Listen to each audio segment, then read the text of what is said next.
Hi guys. If your chest feels tight, if your thoughts won't slow down, it's okay. You're here. You made it to this moment. Just breathe with me. Tonight we're going to sit with Ruth. Not as a lesson, but as a soft reminder that even after loss, love can grow again. Ruth did not notice the exact moment her life changed. Most endings do not announce themselves. They arrive quietly, like the slow dimming of light at the end of the day, until one afternoon you look around and realise the world is no longer the colour it used to be. There was a time when mornings had warmth, when voices inside the home were soft, familiar, and full of laughter, when she would wake to the quiet footsteps of someone she loved moving about, preparing the day, when a simple cup of warm drink and the feeling of fingers brushing hers was enough to make the world feel held and gentle. That kind of love does not need grand gestures. It lives in small routines, shared glances, the silent comfort of another heartbeat close by. But grief does not ask permission to enter. It comes like a sudden stillness after a song is cut short. One day he was there.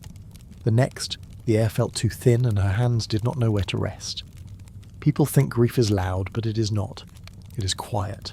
It sits beside you in the morning, follows you from room to room, curls into your chest at night when the world has gone still and your mind has nowhere left to hide.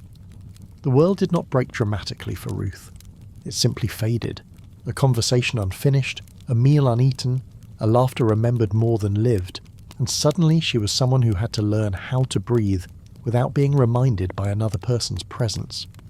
Naomi was grieving too, another heart bruised in a way words could not hold. They did not speak about the pain at first. What could be said? Language is too small for the kind of loss that changes the shape of a person.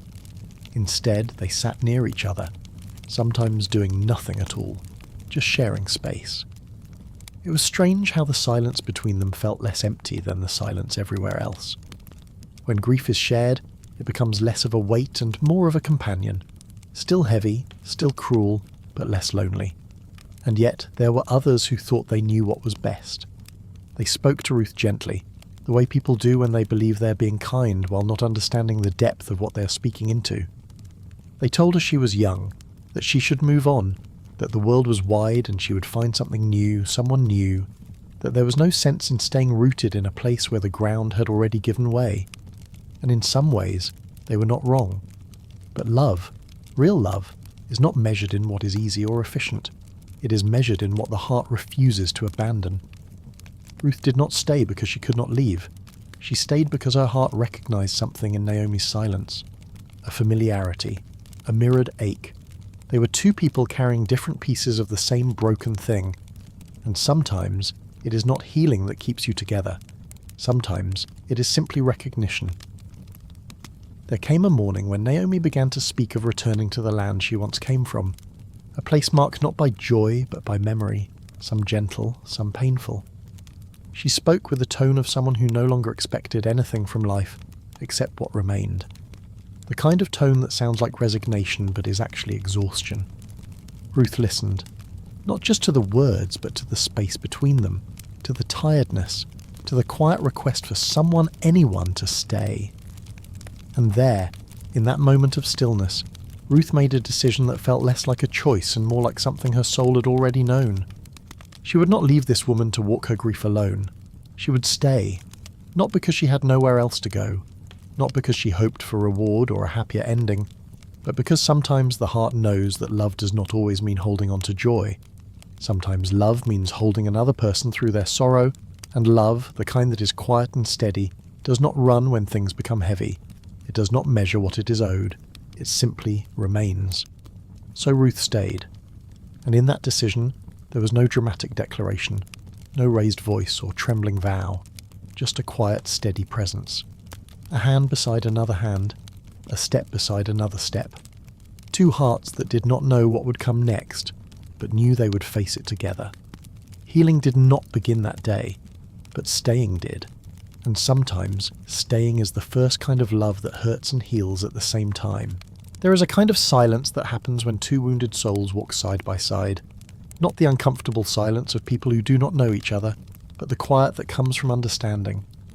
Ruth and Naomi began their journey with that kind of silence, the kind where footsteps say more than words, and breathing together feels like a prayer, Not the religious kind, but the human kind, the one that simply means, I am here, you're not alone.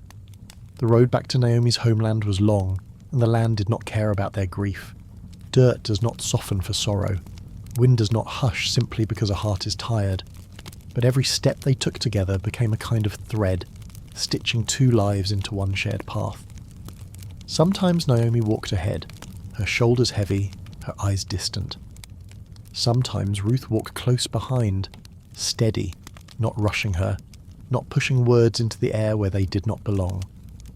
Healing does not come from being told how to feel, but from having someone who will sit with you in the place where words have fallen away. At night, when the road grew cold and the stars were the only light, Naomi would sometimes turn away as if to hide the way her hands trembled. Ruth pretended not to notice. There are pains a person must reveal slowly, in their own time. And yet, without speaking, something inside Ruth knew. Naomi was not afraid of the journey. She was afraid of arriving, afraid of returning to a home where everything once had meaning, only to find that the meaning had changed. Grief does not only take people, it takes versions of ourselves we will never be again. Ruth understood this, though she did not say how. She had felt herself changing too. Her reflection no longer looked like the person she once knew. There were days she barely recognized the shape of her own sadness.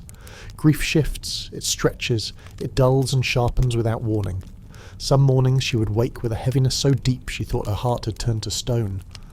Other days she would look at Naomi's tired profile and feel a warmth so gentle that it frightened her, because how could love still exist in a world where so much had been lost? There came a moment, partway through the journey, when Naomi finally spoke. Not about the past, not about the pain, but simply, quietly, "You don't have to stay." Ruth did not answer immediately. She understood what Naomi meant. Naomi was not pushing her away. She was grieving in the only way she knew how, by trying to release someone she loved before life could take them too. Loss teaches you to loosen your grip on joy, to expect that what you love will eventually leave. Ruth stepped closer, just enough for their shoulders to brush. Not a dramatic gesture, just presence, just warmth, just an answer without words. And Naomi understood. Love does not always speak aloud. Sometimes it simply remains. They continued walking. The world around them changed slowly, from dusty stretches of road to fields that once belonged to Naomi's youth. But returning home does not always feel like coming back. Sometimes it feels like stepping into an echo of who you used to be, while knowing you can never return to that version of yourself. The village did not welcome Ruth. Not at first. She was different, a stranger. People whispered, not with malice, but with the small curiosity of those who have never known deep sorrow and do not recognize its shadow in another's eyes. Ruth felt their glances, their caution. She did not resent them. She simply kept close to Naomi, helping her settle, helping her breathe in a place that remembered her in ways she no longer remembered herself. And in the evenings, when the air grew cool and the lamplight inside the home flickered, Naomi would sometimes tell small pieces of old stories. Not lessons, not instructions, just memories she had once carried with ease. Ruth listened the way one listens to soft music, not to analyze, but to feel the gentle rhythm of a life that once was whole. She did not try to fix anything. She did not offer advice or bright words meant to lift spirits. She simply stayed. And in that staying, something quiet began to shift. Grief did not leave, it did not lighten, but it softened. Just a little. Enough for breath to come more easily, enough for food to taste again, enough for sleep to settle without tears every night. Ruth and Naomi were still broken, but they were broken together, and sometimes that is where the first fragile strand of healing begins. Not in joy returning, but in pain no longer being carried alone. Ruth rose early each morning, long before the sun softened the horizon. The house was quiet at that hour, the kind of quiet that felt like the world was holding its breath. Naomi often slept later now. Grief had carved a heaviness into her bones that rest could not quite heal. So Ruth moved gently, her footsteps soft, her hands familiar with tasks that did not require thought. Sometimes, movement is the only prayer the body knows how to make. The fields where she worked were wide open, stretching like a horizon that did not yet know her name.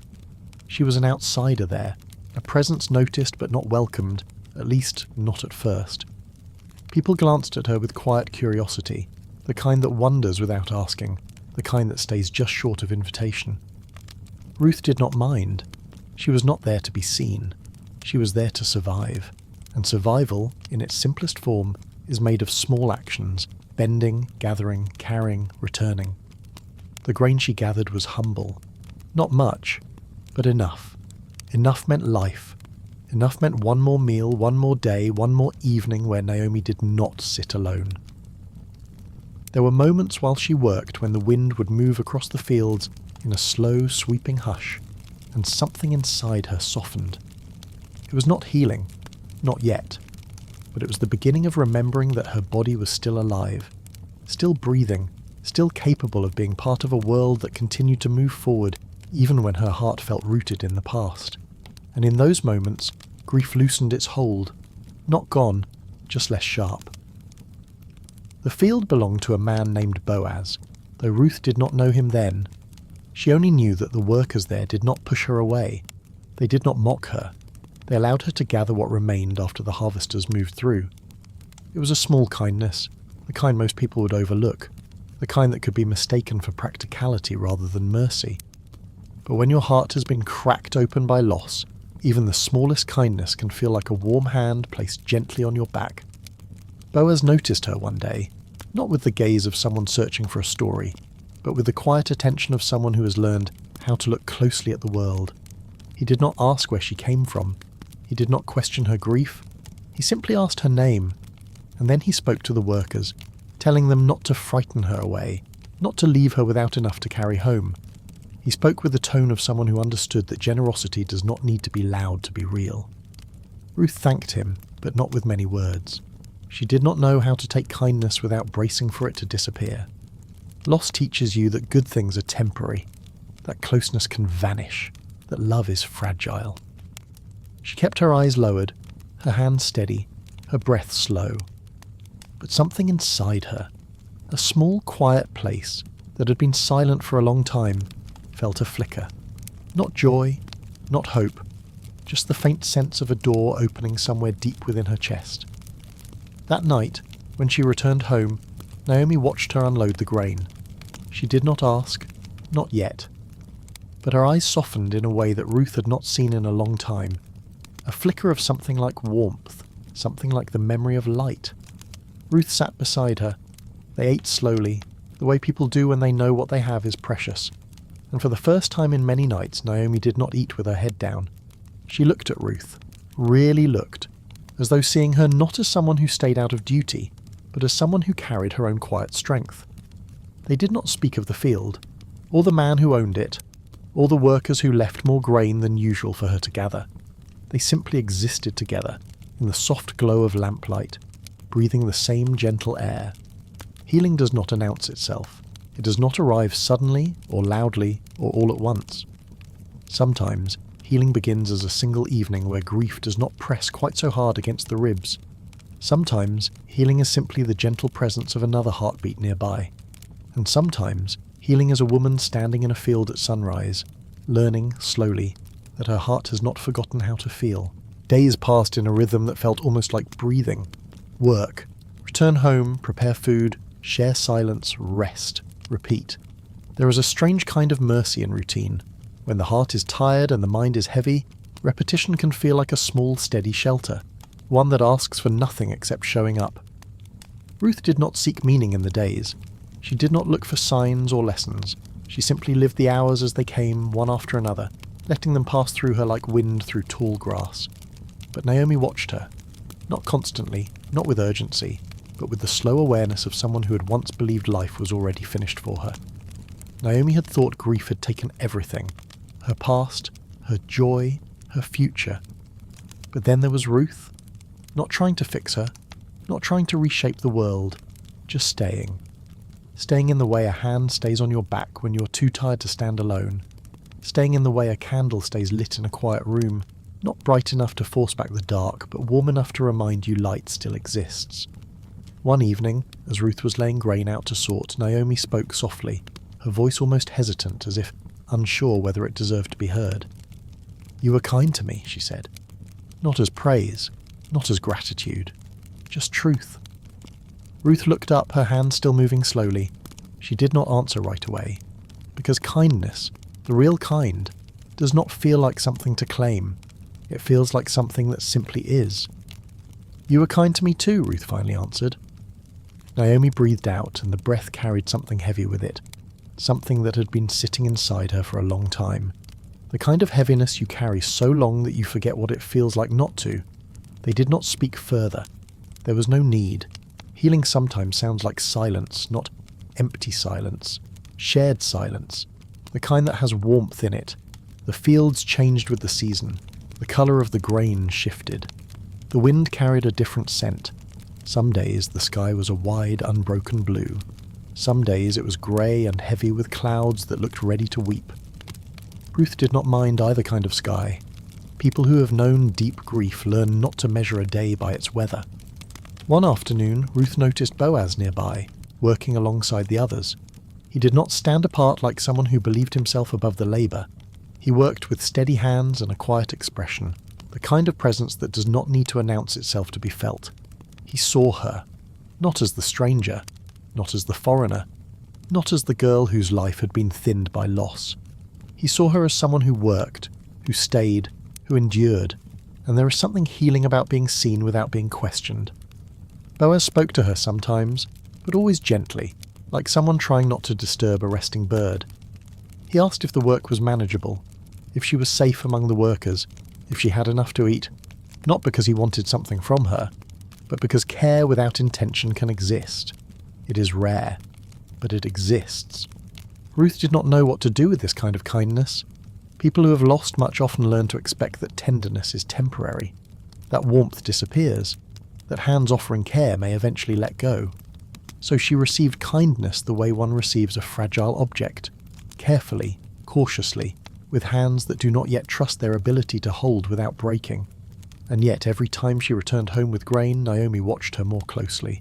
Not with concern, not with fear, but with a gentle, aching awareness. Naomi had loved before. Naomi had lost before.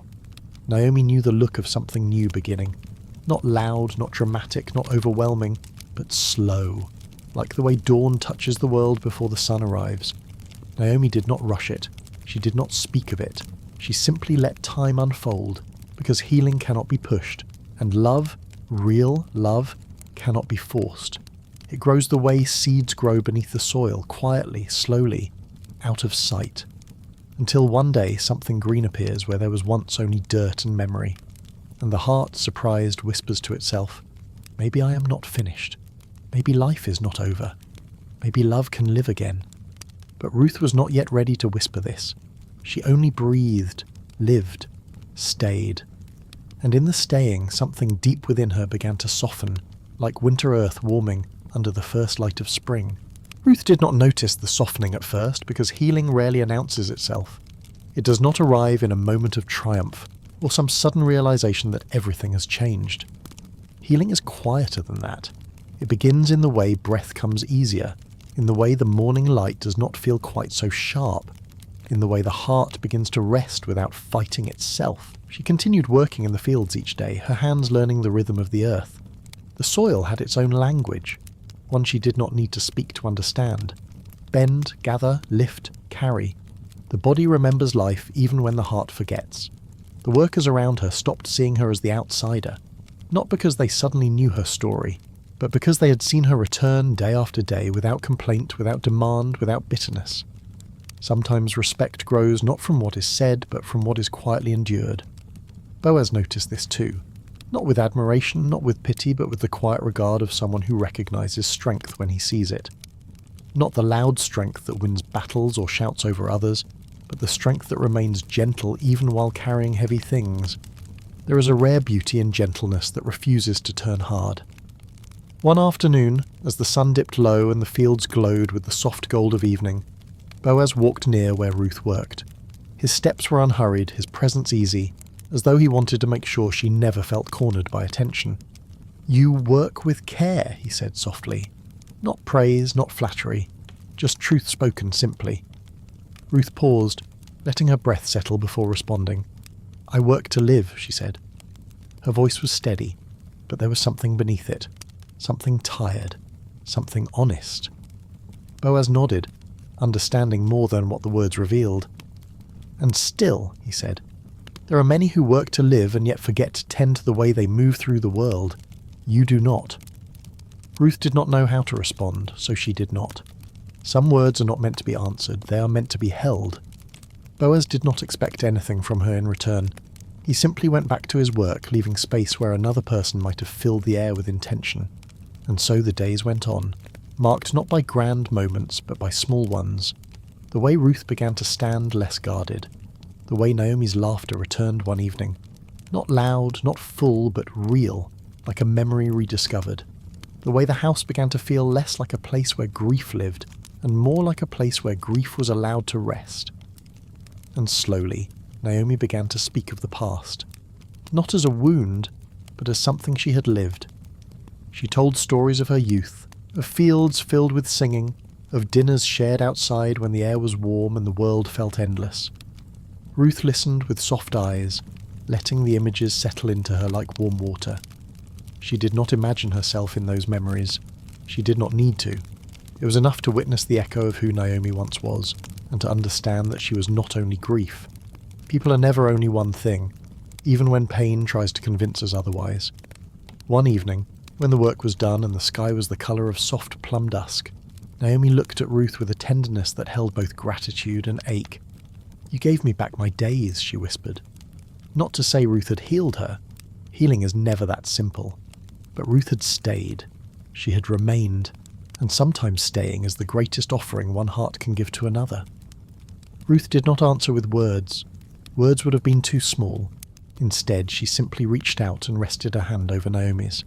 Their hands were different. One worn by age, one by labour, both marked by loss. But in that simple connection there was something whole. Not perfect, not finished, but whole.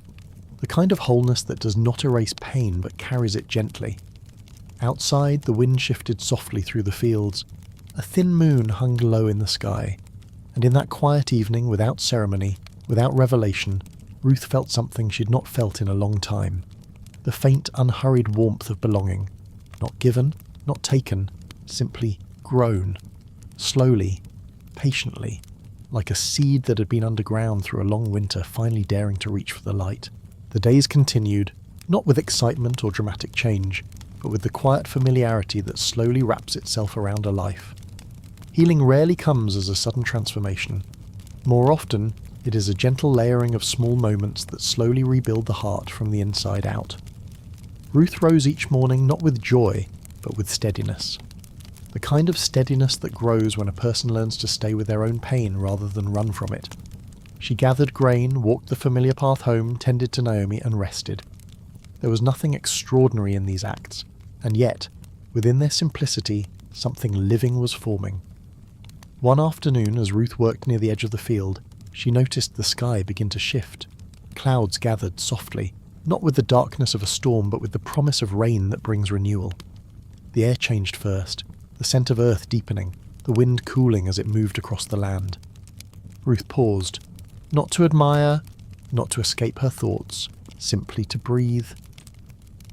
Naomi once told her that rain is a reminder that even the sky needs to weep sometimes. And perhaps that is why the world feels softer when it rains, because it tells the heart that sorrow is not failure but release. The first drops fell gently. They dotted the earth like small notes of tenderness, soaking slowly into the soil that had seen too much sun. Ruth did not run for shelter. She let the rain touch her, let it settle into her hair, her clothes, her skin. Grief has a way of making a person feel like they are carrying weight that no one else can see. But in the rain she felt something else, as if the sky was helping her carry it, as if the world was saying, "You do not have to endure alone." Boaz noticed her from across the field. He did not call out, did not tell her to come inside. He simply watched with a kind of understanding that did not intrude. There are moments when stepping closer is a gift, and moments when giving space is the greater kindness. When the rain lightened, Ruth returned home. She found Naomi near the window, watching the weather with a softness in her eyes that had been missing for many months. "It smells like new things," Naomi murmured. "Not hope, not yet, but openness. Ruth set down the grain and sat beside her. They watched the rain together, neither speaking, both breathing in the quiet calm of the moment. After a long silence, Naomi spoke again. "You remind me that life can still move," she said. Her voice was gentle, almost fragile. Ruth didn't know what to say. She had not stayed to be strong. She had not stayed to heal anyone. She had stayed because her heart had recognized something in Naomi that felt like her own reflection. "We moved together," Ruth answered softly. Naomi closed her eyes, and that was enough. Later, at twilight, Ruth returned to the fields to help gather what had been laid out before the rain. The workers had mostly finished, but a few women stayed behind, reshaping bundles of grain. Ruth joined them quietly. No one asked her to, no one needed to, and they made space without question. It was a small moment, barely noticeable from the outside. But for someone who had once felt like a stranger in every room she entered, it was something like being let into a circle of warmth. Not fully, not all at once, but gently. One of the women, older with soft lines across her face, glanced at Ruth and offered a piece of fruit. No words, just offering. Ruth accepted it with care, her eyes meeting the woman's for a moment that felt like understanding. Kindness is rarely loud.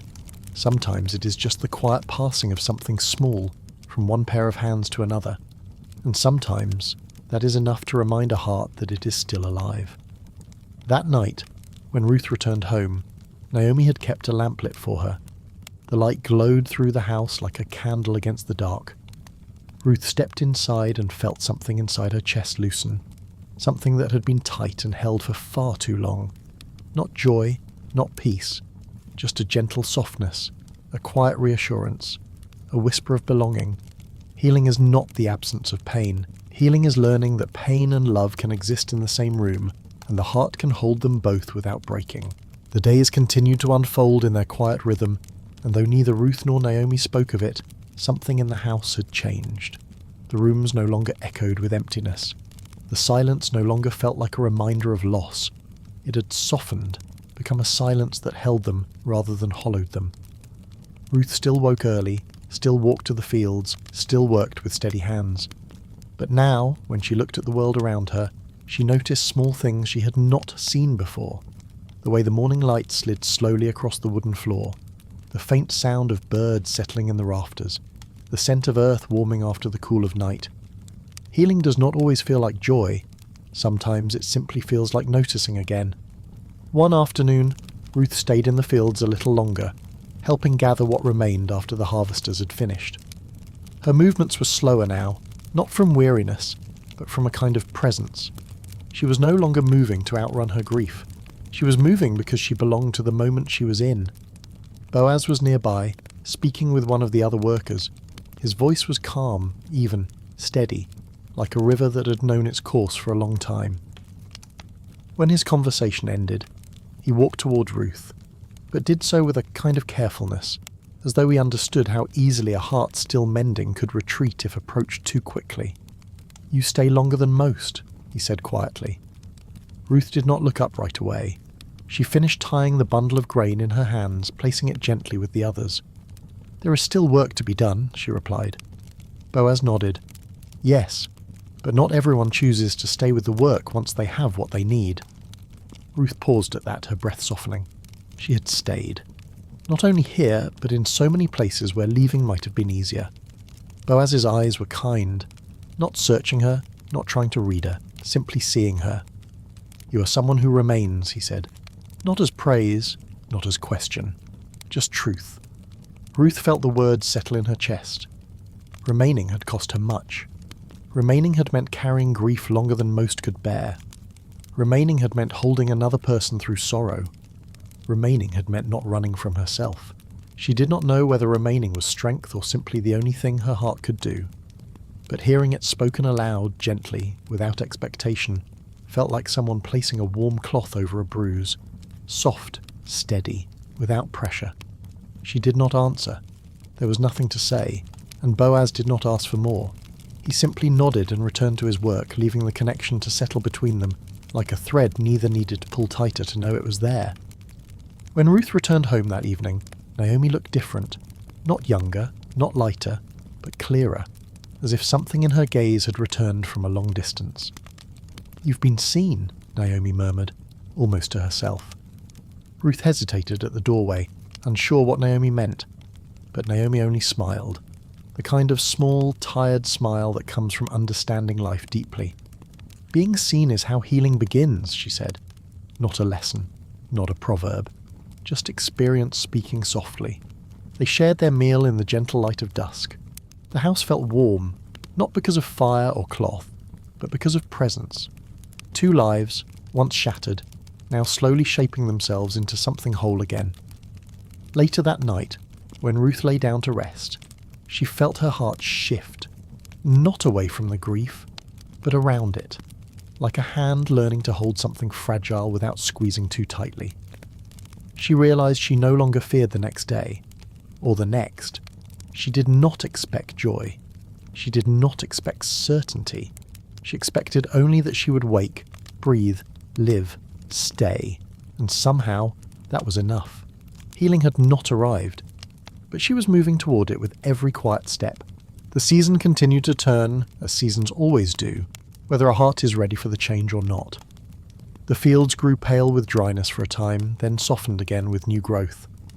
Life did what life does. It kept moving, and slowly Ruth and Naomi moved with it. Not because they forced themselves to heal, but because their hearts, worn and tender, had begun to remember how to remain open. One morning, Naomi stood at the doorway as Ruth prepared to leave for the fields. The light of dawn rested gently on her face, revealing lines that came from both sorrow and endurance. "You're not the same woman who first walked beside me on that road," Naomi said. Her voice held no sadness, only quiet recognition. Ruth paused, holding the woven sack of grain straps in her hands. She did not ask what Naomi meant. She did not need to.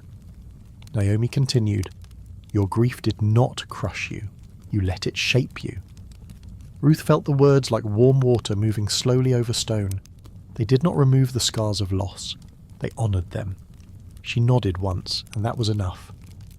In the fields, she moved differently now. Not faster, not slower, but with a grounded ease. Her body no longer braced against the world. Her hands no longer clenched around what life offered, afraid it would slip away. The other workers noticed too. They did not speak of it, but they stepped a little closer when she worked. They shared sips of water in the heat. They pointed out patches of grain she might have missed. They did these things without ceremony, and that is how belonging often arrives, quietly. Ruth did not search for Boaz, and Boaz did not search for Ruth, yet their paths crossed naturally, like two streams flowing near one another without forcing a meeting. When they spoke simply. The weather, the harvest, Naomi's strength returning. But beneath their words was something quieter, a recognition that did not need to be voiced. Boaz had lived a life too, a life that had taught him the value of gentleness, a life that had shown him that love which demands nothing is the kind that heals the deepest wounds. One evening, after the sun had set and the day's work was done, Ruth lingered in the doorway of the house. Naomi was inside, preparing the last of the day's meal. The sky was wide, deep, a soft indigo that seemed to gather every sorrow and every hope into itself. Ruth looked up at that sky and felt something shift inside her. Not the return of who she once was. She would never be that person again. Grief had changed her. Love had changed her. The act of staying had changed her. But the shift she felt now was gentle, like her heart had finally set down a weight it had been carrying for so long she had forgotten it was there. She sat beside Naomi that night, and they ate slowly. They did not fill the air with conversation. They did not discuss the past or the future. They simply existed in the warmth of a shared room, a shared life, a shared survival. And the silence between them felt like home. Over time, Ruth began to understand something she could not have known before. Love is not always the rush of joy, or the thrill of beginning, or the fire of certainty. Sometimes love is the soft steadiness of choosing to stay. Sometimes love is the quiet way two lives learn to lean gently toward one another. Sometimes love is not loud at all. It is the softest thing in the room, and yet somehow it carries everything. Ruth did not say any of this aloud. She did not need to. Healing was happening in the spaces where words were not required. One breath, one morning, one dusk at a time. Her heart was no longer breaking, it was unfolding. As the days continued to unfurl, Ruth found herself no longer moving simply to survive. There were moments now, small, nearly invisible, when she felt something like warmth rise quietly inside her chest. Not happiness, not excitement, something gentler, something like the slow returning of her own heartbeat. There were mornings when Naomi rose earlier than she once had, sitting by the doorway with her hands wrapped around a warm cup, watching Ruth prepare for the day. Naomi's eyes no longer looked distant. They looked present, awake, alive. Ruth noticed this, but did not speak of it. Healing is not something to name. Naming it too soon can scare it away. In the fields, Ruth continued her work. The labour had shaped her hands, strengthened her shoulders, but more than that, it grounded her. It gave her a place to be, a rhythm to step into, a world to be part of. Boaz sometimes walked the fields at sunrise, checking the land before the workers arrived. He did not seek conversation. He simply moved through the land as though it was something he listened to, rather than commanded. And sometimes, Ruth would catch sight of him in the distance, quiet, steady, watching the world with the kind of eyes that do not ask the world to be different than it is. When their paths crossed, their exchanges were gentle, unforced. "The grain is strong this season," Ruth might say. "You've worked for that strength," Boaz would reply. Not crediting himself, not offering flattery, simply acknowledging effort. And there is something healing about having your effort seen. Not your suffering, not your story, just your effort. One day, Naomi asked Ruth to sit with her outside, where the late afternoon light was soft and golden. The air was warm, the world felt slow. Naomi took a breath, the kind that comes before something tender is spoken. "You have begun to return to yourself," she said. Not as praise, not as suggestion, just truth placed gently into the open air. Ruth looked at her hands resting in her lap, hands that had held grief, hands that had gathered, carried, worked, endured. "I do not know who I am becoming," Ruth whispered. Naomi nodded. "You're becoming someone who has survived love and loss and still chooses to love again." Ruth's breath trembled, just slightly, one of the smallest tremors of the heart, when a truth touches a place that was long hidden. Naomi reached out and placed her hand over Ruth's, the gesture so soft it felt like memory touching skin. "Loving again does not mean forgetting," Naomi said. "It means you remember with gentleness." Ruth closed her eyes, and the grief inside her, the grief that had once been sharp and loud and consuming, felt now like something different, something quieter, something that no longer demanded to be carried alone. That evening, when Ruth returned to the fields for the last of the day's gathering, she noticed the colour of the sky, the way it blushed with soft pinks and pale gold. She noticed the way the wind moved through the grain, like the earth was exhaling. She noticed her own breath, steady, unforced. It was not joy, it was not relief, it was acceptance, the kind that comes from walking through a long darkness and realising that you have not lost your way. You have simply been moving slowly toward the light. No one else would have seen the difference in her, but she felt it. The heart does not need to announce its healing, it only needs to continue beating. That night the house felt especially warm. Naomi hummed softly while preparing food. Ruth sat nearby, slicing roots and herbs, the sounds of their movements blending into something like a quiet song. They did not speak. They did not need to. There are moments in life when silence is the purest form of love, when the presence of another person says everything that words would only complicate. And in that silence, Ruth understood something simple and profound. She had stayed. She had endured, and slowly, gently, without force or fear, life was beginning to open for her again. The days passed in quiet progression, each one folding gently into the next. Ruth no longer counted time by seasons of grief or absence. She simply lived, and in that living, something softly luminous began to bloom within her. Not quickly, not dramatically, but with the patience of something that has known darkness and does not rush its way towards light. One late afternoon, as Ruth finished her work and gathered the last of the grain, she felt the warmth of the sun easing through the coolness of evening. The light stretched long across the fields, soft and honey-coloured. She stood for a moment, simply breathing it in. Breathing without effort, without heaviness, Naomi had begun to walk more, her steps steadier, her voice fuller. Sometimes she hummed, not for anyone else to hear, just because the sound felt natural again. The house was changing because they were changing, and yet the past had not been forgotten. Love that has been lost does not vanish. It lingers like the outline of a tree after sunset, still present, even in shadow. Ruth carried her memories not as weight, but as something woven gently into the shape of her own becoming. One evening, Naomi asked Ruth to sit with her as the night air drifted in through the window. The air was cool, but not cold. Naomi folded her hands in her lap, her expression thoughtful, in the way of someone gathering words that matter. "There is a time," Naomi began, "when grief is the only language the heart knows how to speak." Ruth listened, her breath soft and steady. Naomi continued, "But there is also a time when the heart begins to remember how to speak in other ways, in gentleness, in trust, in quiet hope." Ruth felt something stir inside her, a resonance subtle and deep. "You're beginning to speak those other languages again," Naomi said. The words settled into the room like warm light. Ruth did not respond immediately. She didn't need to. Some truths are not meant to be answered, they are meant to be received quietly, like a gift.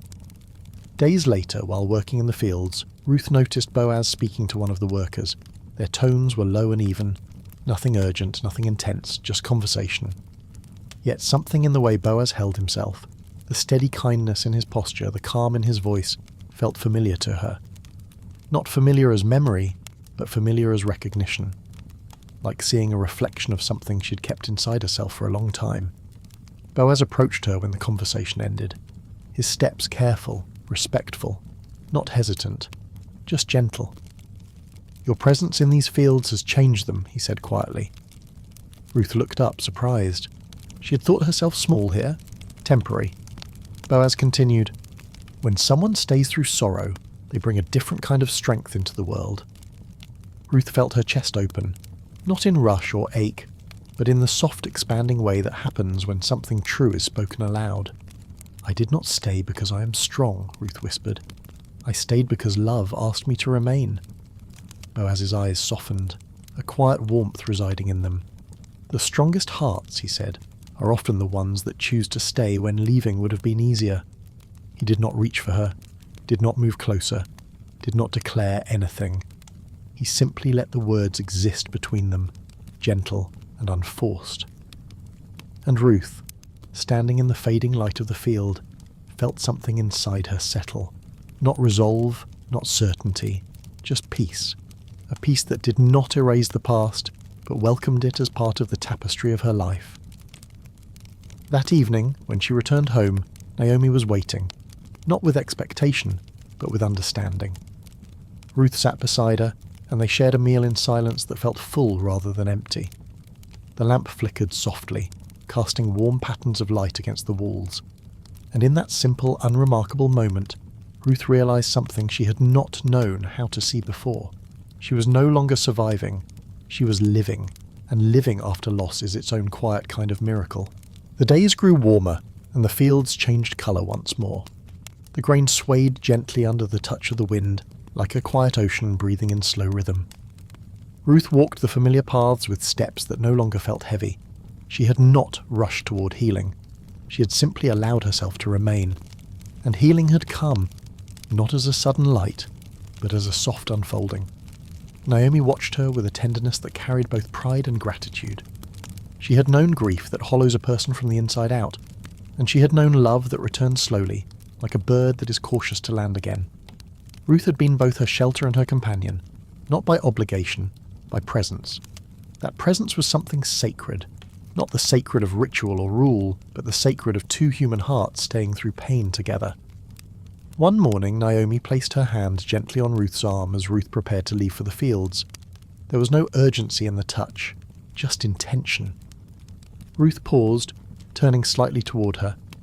Naomi's eyes held a quiet depth, shaped by both suffering and survival. "There may come a time," Naomi said softly, "when your heart asks to grow again." Ruth felt her breath catch, not in fear but in recognition. Naomi continued, "When that time comes, do not close the door because of the pain you have known. Pain does not mean love failed. Pain only means love mattered. Ruth did not speak, but her heart listened, and that listening was enough. In the fields, the world moved around her as it always had.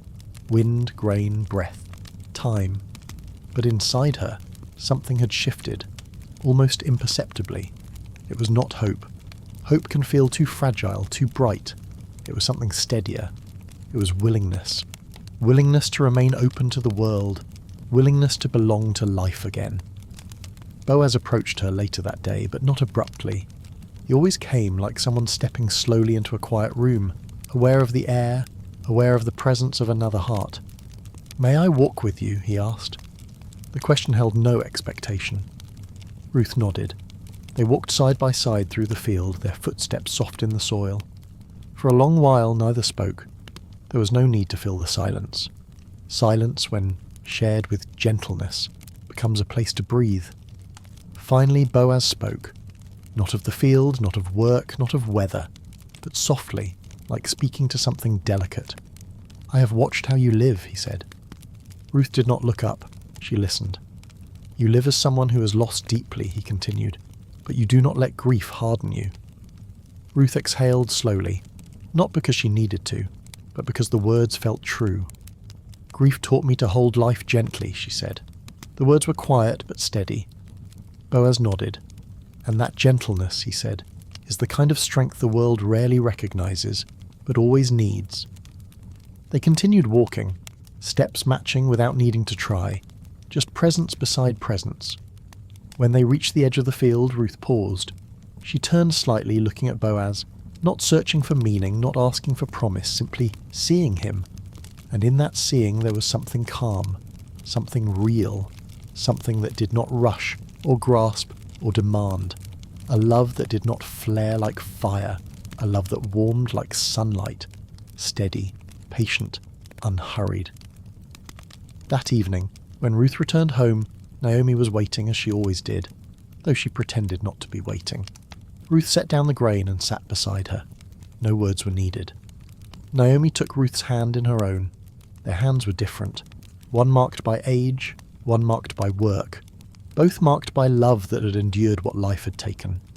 And in that quiet room, lit only by the soft glow of a small flame, Ruth felt something she'd not felt since before the world had changed. She felt safe inside her own heart. Not because the past had faded, not because she had found something new to replace what was lost, but because she'd learned to carry love and loss together, gently, steadily, without fear. Healing had not erased the story. It had simply allowed her to keep living it. Time moved forward with the same gentle rhythm, and neither Ruth nor Boaz tried to change its pace. There was no haste between them, no push toward anything defined. They simply allowed their lives to draw quietly closer in the spaces where care naturally flowed. Ruth continued to work in the fields, and Boaz continued to move among his workers with the same steady kindness he had always shown. But now, when their eyes met across the wide stretches of grain, there was a softness there. Not newfound, but newly acknowledged. A quiet recognition that two hearts, worn by life yet still capable of tenderness, had found a kind of resonance. It was not the kind of love that arrives with sudden certainty or burning intensity.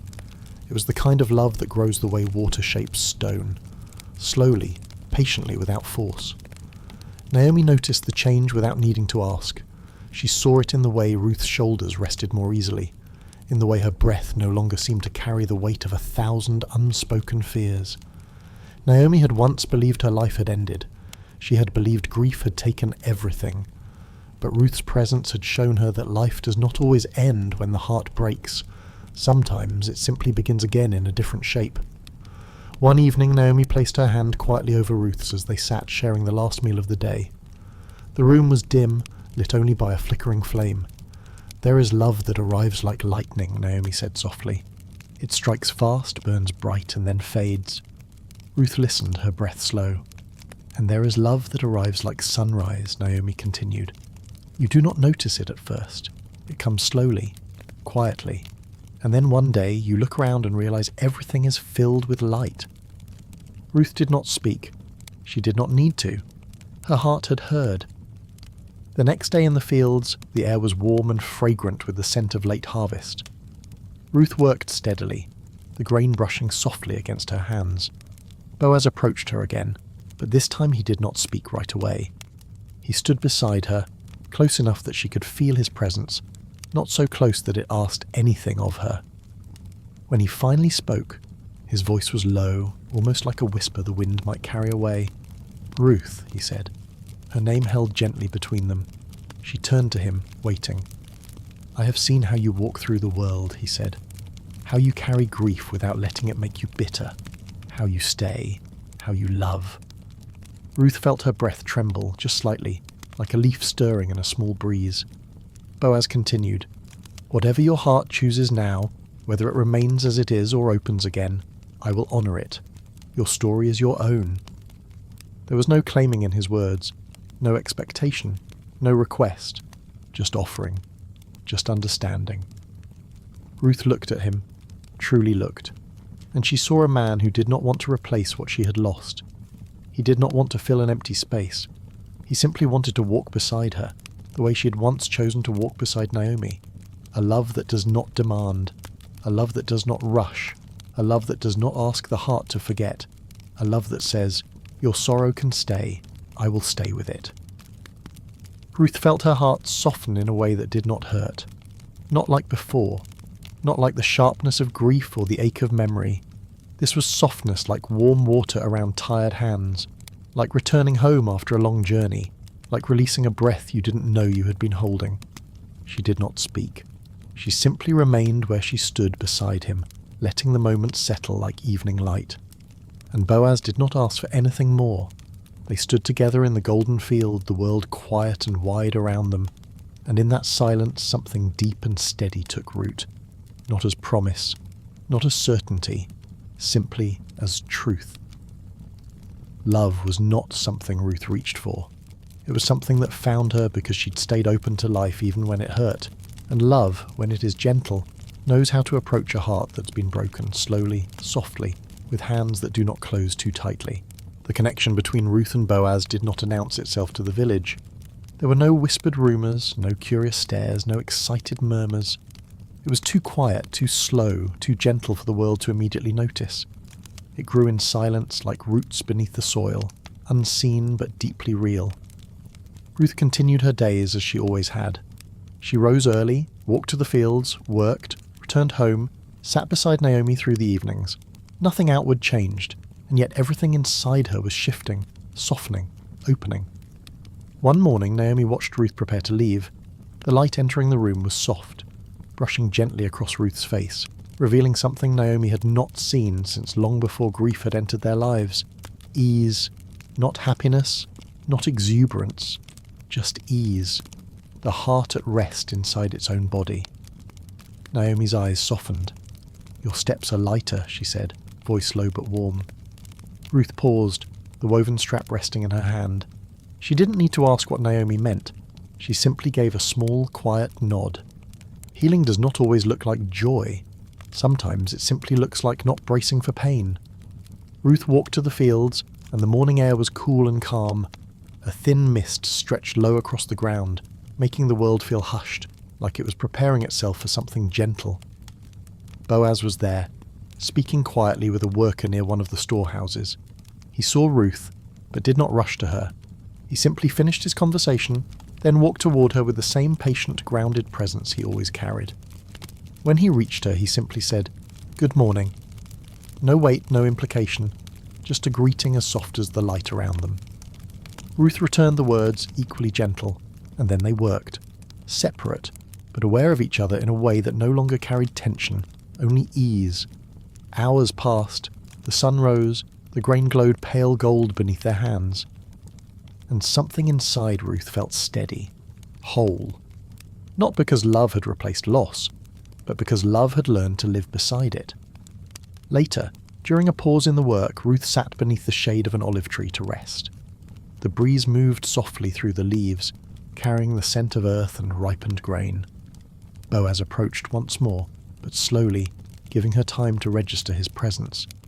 He sat near her, not close enough to assume closeness, not distant enough to seem unsure, just near. The silence between them was not heavy. It held warmth, like sitting beside a quiet fire. After a long moment, Boaz spoke. Not about feelings, not about futures, but about something small and real. When I was younger, he said softly, I believed love was something that arrived with certainty, something clear, something fierce. Ruth listened. There was no urgency in his voice, only reflection. But life teaches differently, he continued. Love that lasts does not always begin with fire. Sometimes it begins with gentleness. Sometimes it begins with presence. Sometimes it begins simply because two hearts recognize each other after loss. Ruth felt the words move inside her like the tide, the slow, steady kind that shapes shorelines without ever needing to declare itself. She did not rush to speak. She let the quiet breathe between them. Finally, she said, I am not who I was before. Boaz nodded. Nor should you be. His voice held no expectation, no desire to mould or reshape. The person you are now, he said, is someone who has loved deeply, lost deeply, and still chooses to remain open. That is not less. That is more. Ruth's eyes softened. Her chest felt warm, not with the heat of intensity, but with the warmth of something true, something human, something earned. She did not say she loved him. She did not need to. Love, in that moment, was not a declaration. It was the quiet way she remained beside him. It was the way her heart no longer retreated. It was the way the air between them felt like home. They stood together when it was time to return to work. Their steps moved in quiet rhythm, side by side, unforced, unhurried. And in that simple, ordinary movement, love continued its slow, gentle bloom, steady as the turning of the seasons, soft as the unfolding of dawn. Love had not replaced grief. It had learned to sit beside it. And Ruth, at last, understood. The heart was meant to hold both. As the days lengthened and the light grew richer in the evenings, Ruth and Boaz continued to move through their separate lives that were slowly learning how to touch. Nothing was rushed. Nothing was forced.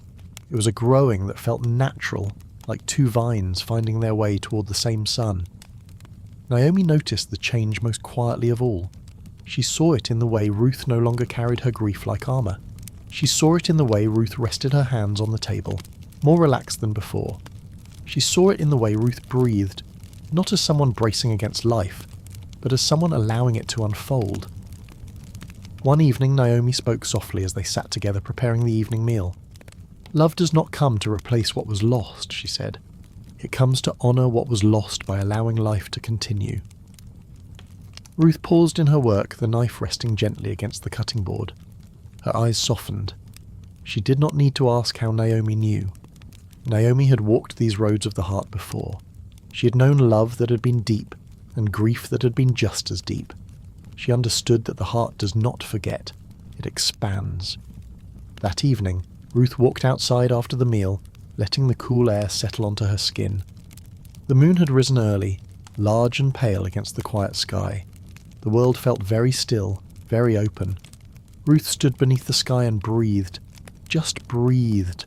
Not remembering, not anticipating, simply existing in the moment she was given. She realized then that she no longer feared feeling again. For a long time, love had felt like something dangerous, something that could be taken, something that could break, something that could disappear. But now, love felt like something that did not demand anything from her. It simply stayed, just as she had stayed when everything inside her had been shattered. The next morning, Boaz approached her not in the field but on the path leading there. His presence was gentle, like someone approaching a resting bird. He walked beside her without asking for conversation. They shared the path in silence. The gravel moved softly under their feet. The sun had only just begun to rise, painting the world in a tender, muted gold. Finally, Boaz spoke, his voice low and warm. "I do not want to take anything from you," he said. "Not your memories, not your past, not the love you have already given." Ruth listened, her breath slow and deep. "I only want to walk beside you," he continued. "If that is something your heart desires, if it is something you have room for, if it is something that brings you peace, not weight." Ruth felt the quiet truth of his words settle inside her. Not heavy, not overwhelming, just real. She looked ahead, watching the path stretch forward. Not as a road to be conquered, but as something to be walked step by step with someone who understood how to move gently. "I do not know what the future looks like," Ruth said. Her voice was steady but soft. "I do not know how to love without remembering what came before." Boaz nodded, accepting the truth without trying to shape it. "Then we will love with remembering," he said. "We will love with softness, with patience, with room for sorrow and room for light." Ruth exhaled. The sound of it was like something being released, not given up, just set down. She turned her head slightly and met his eyes, not searching, not questioning, simply seeing him. And what she saw was not a replacement. It was not a remedy. It was simply another love. One that did not demand forgetting, one that did not rush healing, one that did not ask her heart to become something it was not. A love that understood the quiet language her heart now spoke. They continued walking together. Their steps were small, unhurried. Breath matched breath. Presence matched presence. And in that simple, unremarkable moment, love rooted itself quietly in the space between them. Not loud, not sudden, not overwhelming, just steady, just gentle, just true. In the days that followed, nothing dramatic occurred. No proclamations, no grand confessions, no sudden shift that announced itself as a turning point. And yet everything was slowly changing, the way a seed changes underground long before any green shoots appear above the soil. Ruth continued to rise with the morning light. She continued to walk to the fields, she continued to work with her hands steady and her breath calm, and Boaz continued to move through his days with quiet steadiness, never stepping too close, never stepping away. Their connection deepened not through words, but through the simple act of being present in each other's lives. Some mornings they walked the path together, side by side, sharing silence that felt warm rather than empty. Some evenings they stood at opposite ends of the field, the golden light resting gently on the grain between them, knowing without needing to speak that the presence of the other was felt. Love does not always come as an arrival. Sometimes it comes as a realization. Ruth noticed it first, not in her heart, but in her breath. She no longer felt the need to guard herself. She no longer braced against the world. Her steps no longer carried the weight of loss alone. She had not forgotten. Her love that had ended through loss was still inside her, tender and shaped like the memory of a voice she no longer heard. But the grief no longer demanded all of the space.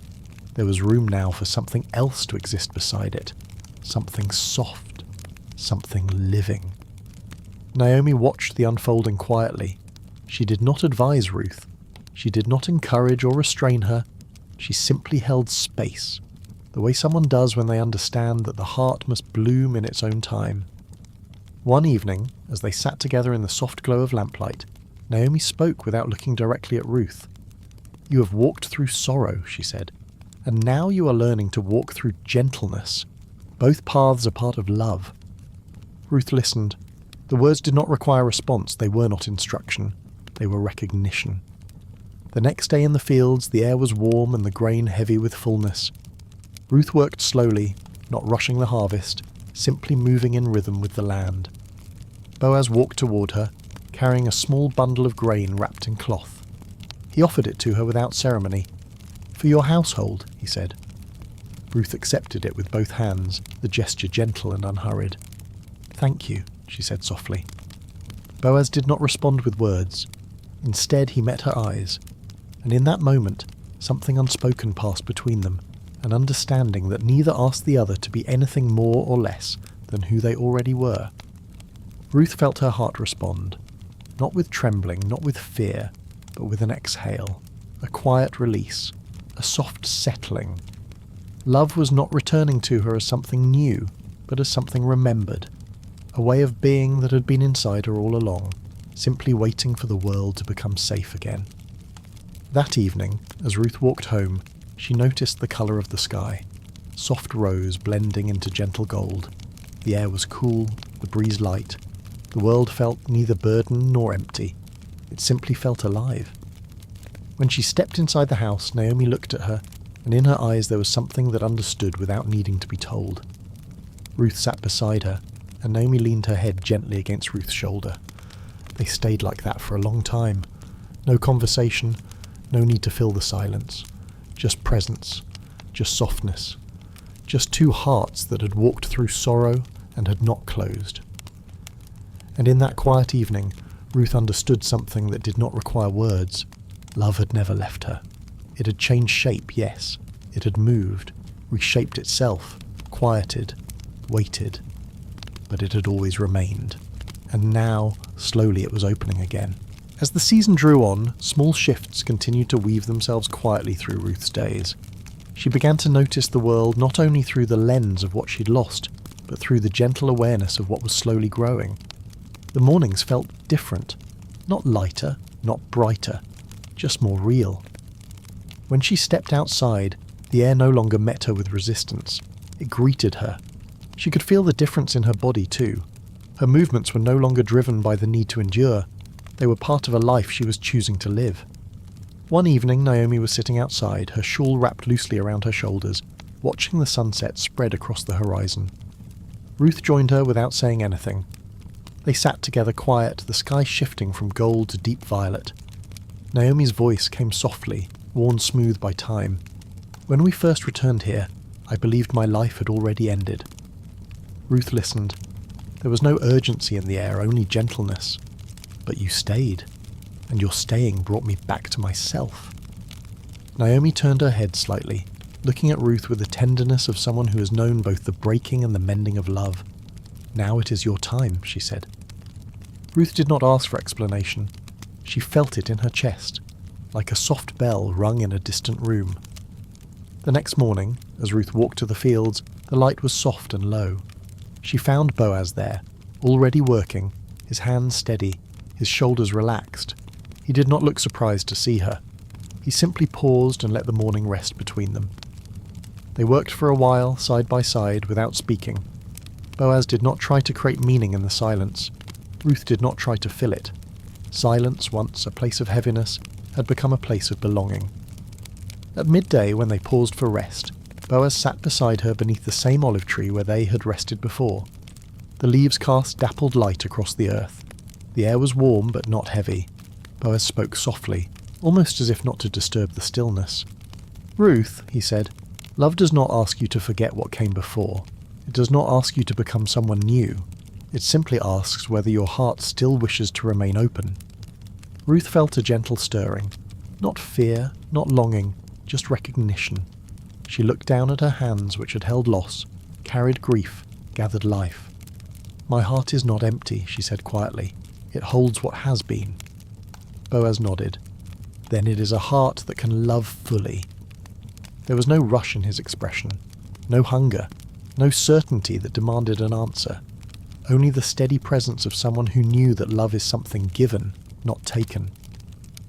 Ruth breathed slowly, feeling the way the air filled her chest.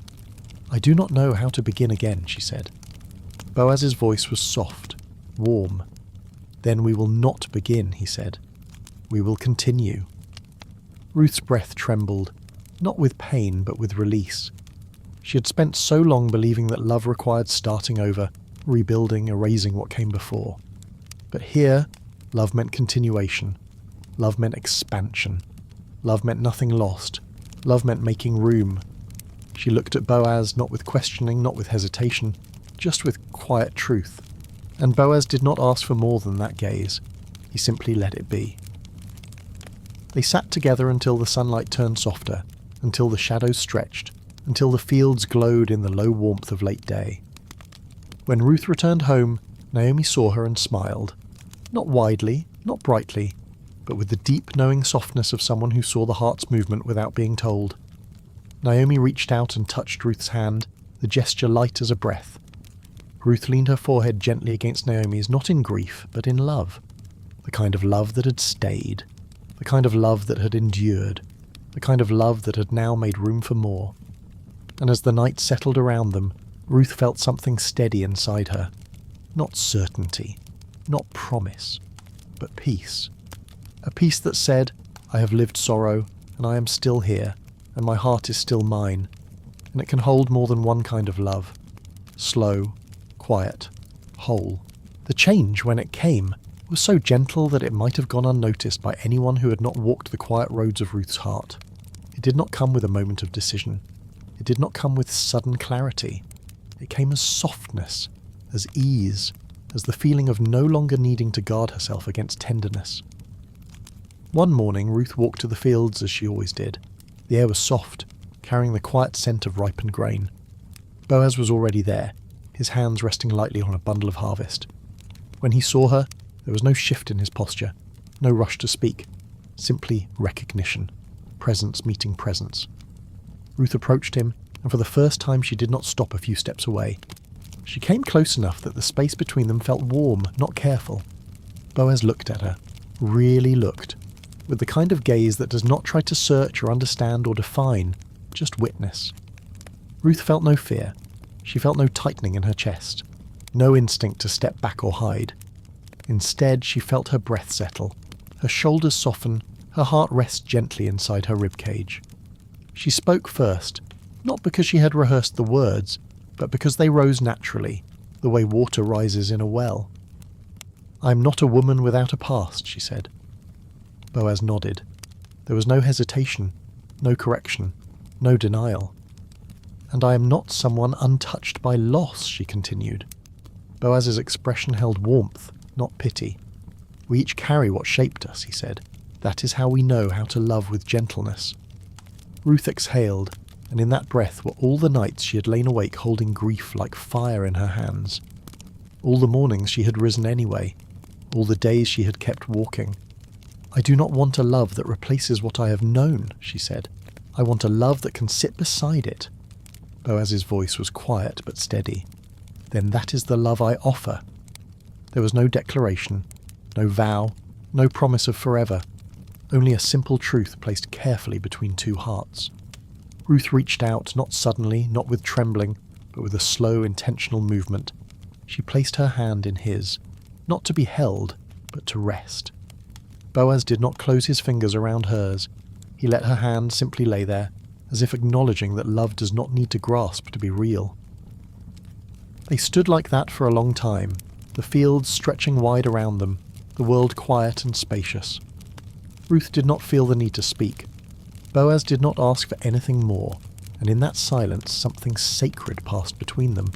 Not the sacred of rituals or altars, but the sacred of two souls choosing to remain open where life had once tried to close them. When they returned to work, nothing looked different. The fields were still wide, the grain still golden, the wind still soft. But inside Ruth something had settled, something had returned home.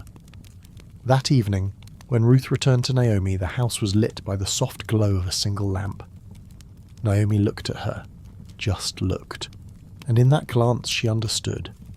She did not ask questions, she did not press for details. She simply rose and wrapped her arms around Ruth with the tenderness of someone who had once been carried, now choosing to carry. Ruth leaned into her gently, not collapsing, not seeking rescue, simply sharing the warmth of being alive together. Naomi whispered, "Your heart has opened," and Ruth, with a breath that felt like dawn, replied, "Yes." Not as a claim, not as an announcement, just truth, quiet, steady, whole. The days continued to unfold in quiet certainty. There was no shift in the way Ruth walked, no change in her voice, no sudden new radiance. The heart does not need to announce its healing in order for healing to be real. Ruth and Boaz continued their work in the fields side by side.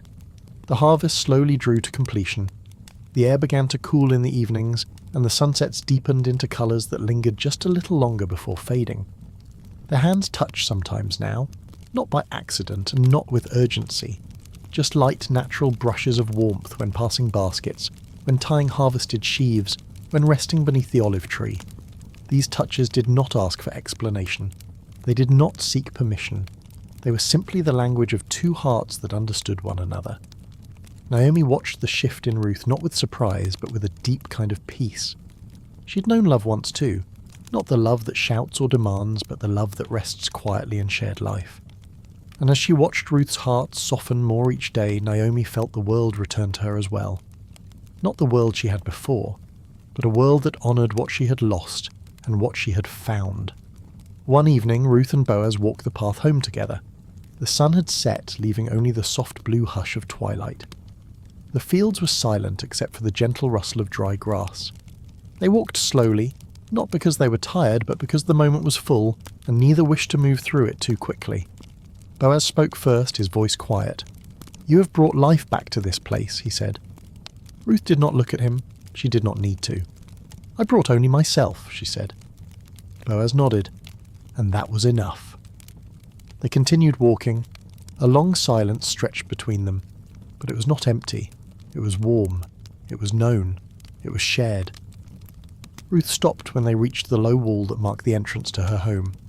The light from the window glowed softly, a warm circle in the dusk. She turned to Boaz, her eyes steady. "I am ready," she said. The words were not dramatic. They did not tremble, they did not rush. They simply were. Boaz understood without asking what she meant. She was not saying she was ready for marriage. She was not saying she was ready for declarations or commitments. She was saying she was ready to continue the life they had already begun to share. Ready to open her heart without fear that it would break the same way again. Ready to love without asking love to erase the past. Ready to let joy and sorrow exist side by side in her chest. Boaz stepped closer. Only one step. Just enough for their breaths to meet. He reached for her hand slowly, giving her every moment to pull away if she wished. She didn't. Their fingers intertwined, not with grasping, not with need, but with quiet intention. Together. That was all the promise that was needed. Marriage, when it came, was not a celebration that echoed through the village. It was small. It was simple. It was quiet. It was two hearts choosing to continue their lives side by side. Naomi stood with them, her hands gently resting on both of theirs. The room was lit by lamplight. The air was still. The world outside carried on without noticing. But for the small circle of three hearts in that room, everything had shifted. There were no speeches, no rituals, no declarations shouted into the air. Just presence, just warmth, just a soft, steady vow spoken without words. I will stay with you, even when love is quiet, even when life is ordinary, even when grief remains. I will stay. Ruth and Boaz did not become something new that day. They simply continued being who they already were, two souls that had found one another in the quiet spaces after loss. And in that continuation, there was peace. Not the peace of emptiness, the peace of knowing the heart had made space for life again. Ruth rested her head on Boaz's shoulder that night, not as someone seeking shelter, but as someone who had found home. Their home grew slowly, the way real homes do, not by what was placed inside it, but by the softness of the lives being lived there. Morning light fell across the same wooden floor each day, but now it felt warm rather than empty. Naomi moved through the rooms with a steadier step.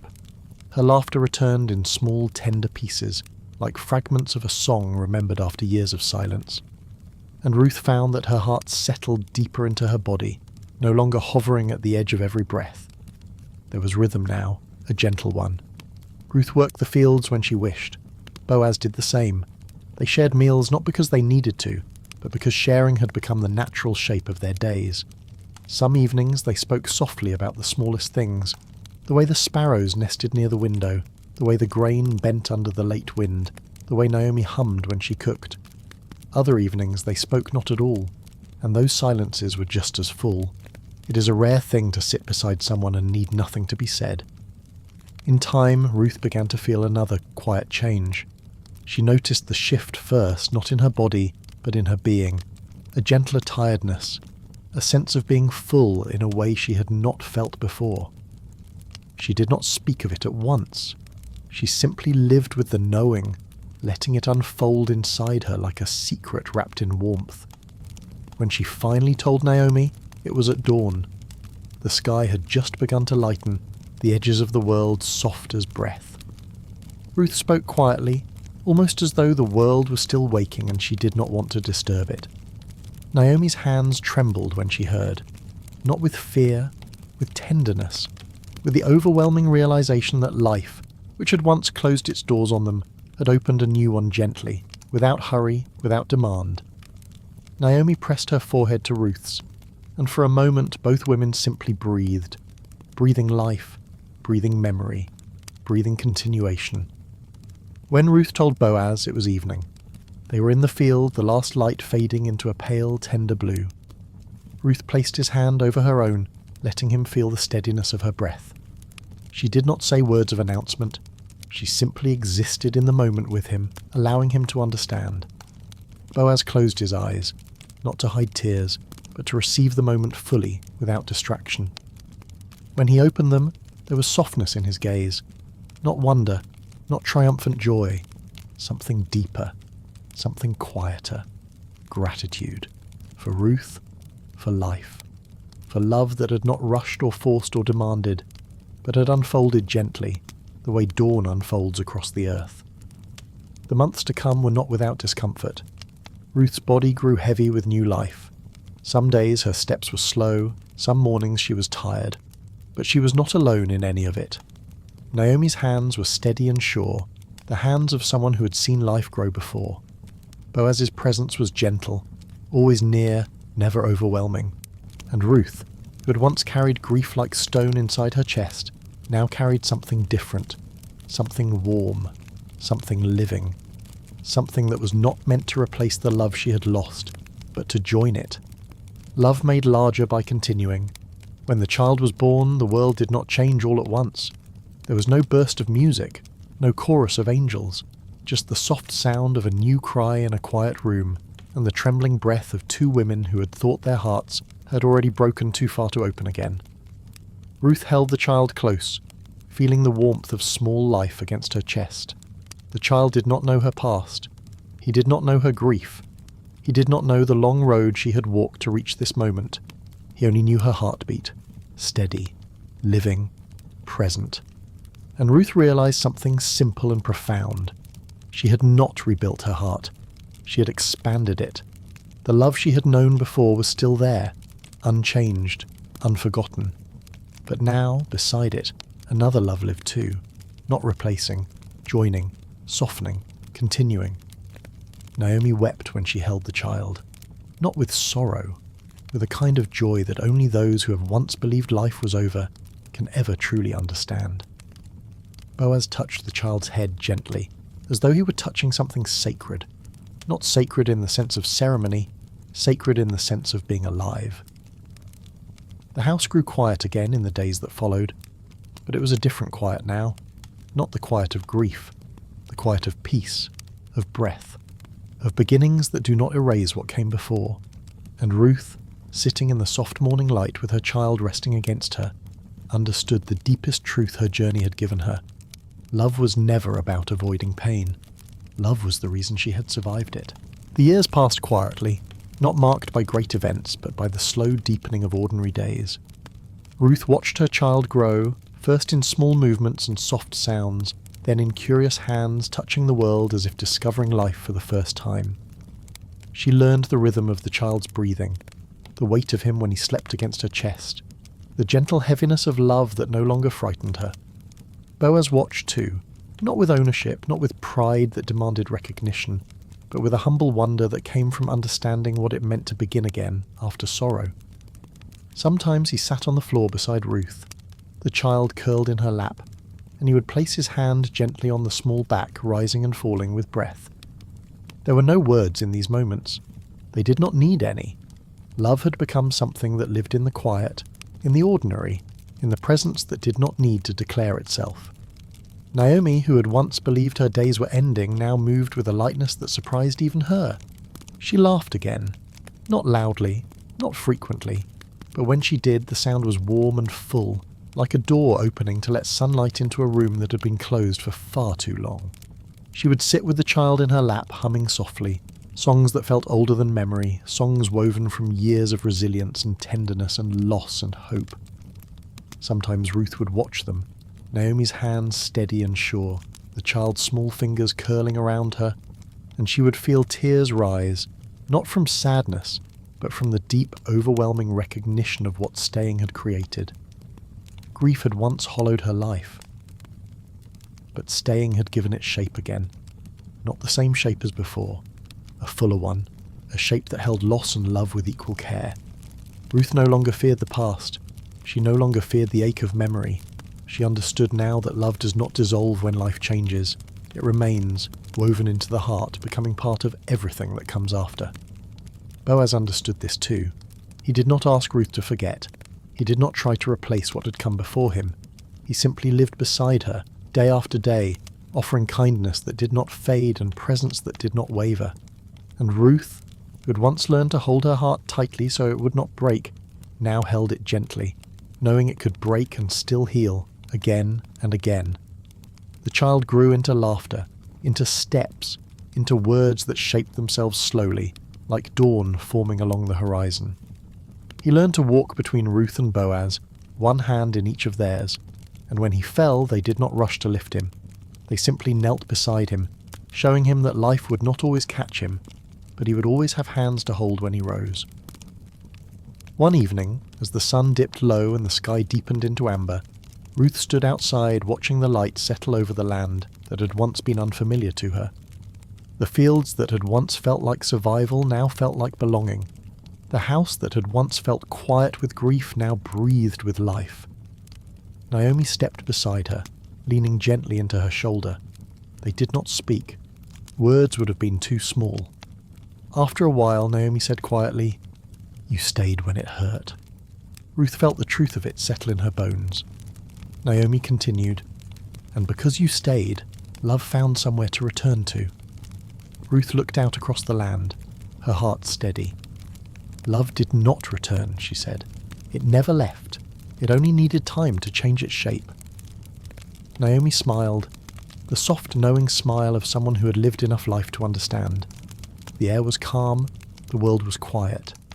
Ruth breathed in, slowly, deeply, fully.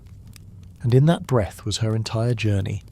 Grief that had once hollowed her, love that had once broken her, strength that had once scared her, healing that had once felt impossible, and the gentle truth she now carried without fear. Love is not the thing that keeps us from pain. Love is the thing that teaches us we can survive it. Ruth did not become someone different through her suffering. She became more of herself, and her life, shaped by loss, shaped by loyalty, shaped by the quiet courage to stay, had become a story not of tragedy, but of gentle, enduring love, the kind of love that stays, even when it hurts, even when it's quiet, even when the world does not notice. A love that does not need to be spoken loudly to be real, a love that, simply by existing, heals.